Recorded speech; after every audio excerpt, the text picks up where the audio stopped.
Get my hips twisted. Yeah, boy.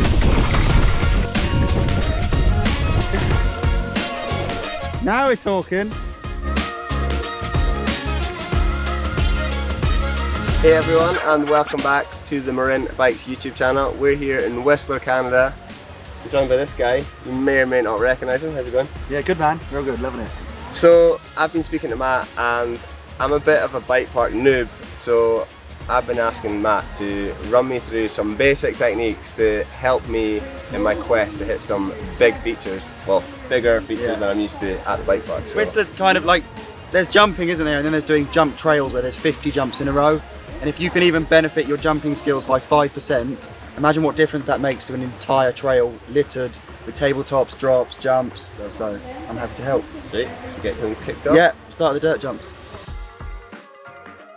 So we're going to head into the bike park shortly, but before we get started, I've asked Matt to kind of give me a little bit of revision and hopefully you guys some of the sort of basic techniques. So what are the main things you reckon that we need to think of? I mean, you already know how to jump roughly, don't you? So I think it's going to be about perfecting your approach, your technique, especially when we go up to the bike park where there is so many jumps in a row.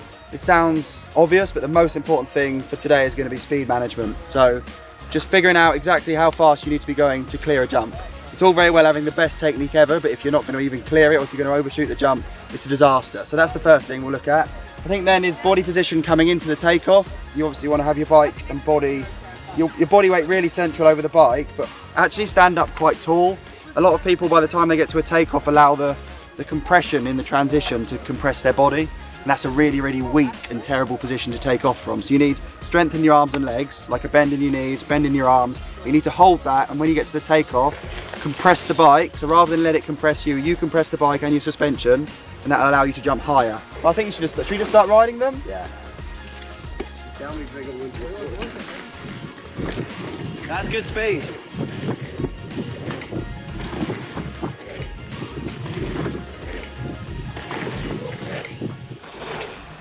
He's dialed, actually. He's really dialed. So one thing that Duncan does really well is, and this is really important, is to have your elbows out. By kind of having your elbows out and not tucked in, you're so much stronger. And what we were just saying is that's very similar to how you'd climb out of a swimming pool. You wouldn't lift your body weight out of a swimming pool with your elbows tucked in. You'd absolutely do it like this, wouldn't you? That's where the strength is, to be able to adjust your body position in the takeoff. You kind of, interestingly, got bucks on this one a little bit, didn't you? And that's like your jump technique. I'm sure you approached everything the exact same way, right? I'm like experimenting, like sometimes it works, sometimes it doesn't. I thought you looked like you hit every takeoff in the same way, but they're all built slightly differently. So that one bucks you just because it is steeper. Yeah. So the other thing, obviously, when you have loads of jumps in a row, is planning and looking ahead and kind of remembering that every jump isn't going to be identical. And you definitely learn to spot the takeoff and see the shape of it, see where the compression is. So if we're talking about having a strong body position, elbows out, a bend in the legs so you can compress the bike, you have to choose where to compress the bike.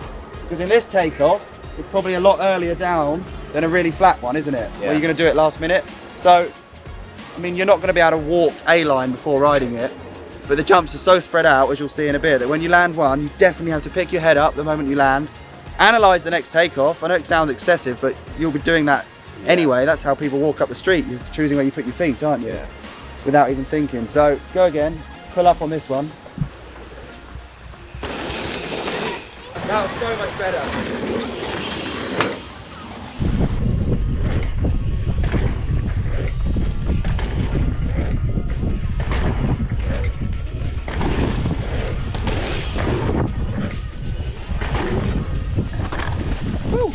Style needs a bit of work, that's for sure.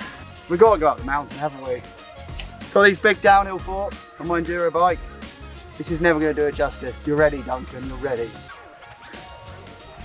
So we have made it up the hill. Up the hill, it's literally a mountain, at the top of the mountain. We start off on Blue Velvet. It's like an actual warm-up trail. Kind of dust off the cobwebs. And what we talked about before is that you do come over a jump, find the landing, and then, like I said, look up, spot the next takeoff, kind of assess, is it steep, mellow, where's the landing, how fast am I going to go, am I going to brake, not brake? And enough, I think one run of Blue Velvet and you've absolutely squared that away. Ready, bro? Yeah. Right, let's do it.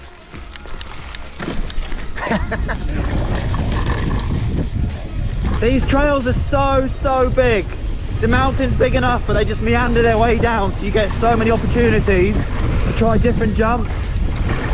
compress the bike, pull the front end up. That one's like a hip. There's so much landing too.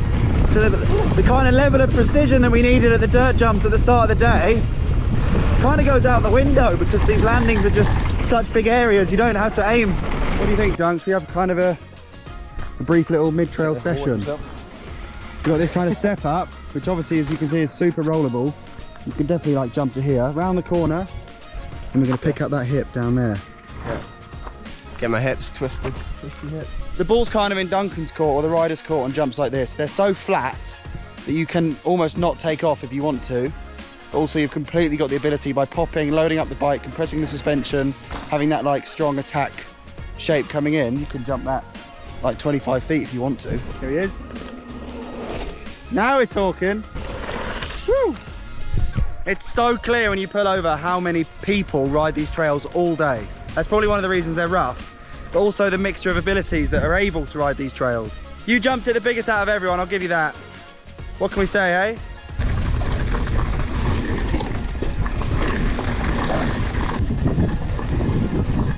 Woo! That was literally the biggest jump I've probably ever done.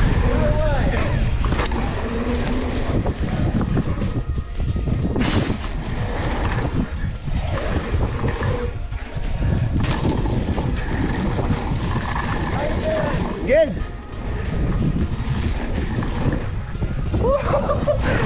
That was loose as fuck, that one. Yes, boy. That's it. A-line. So we made it down. Yeah, it was sick. I'm actually pretty buzzing on that. I could just hear you screaming behind me on A-line. Like, you were genuinely pumped, weren't you?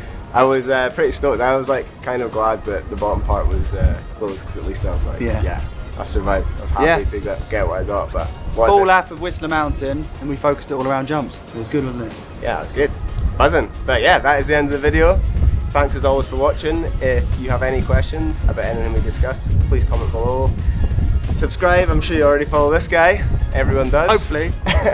If you don't, get on it now, and we'll catch you next time. Cheers, bro. Peace. Bye.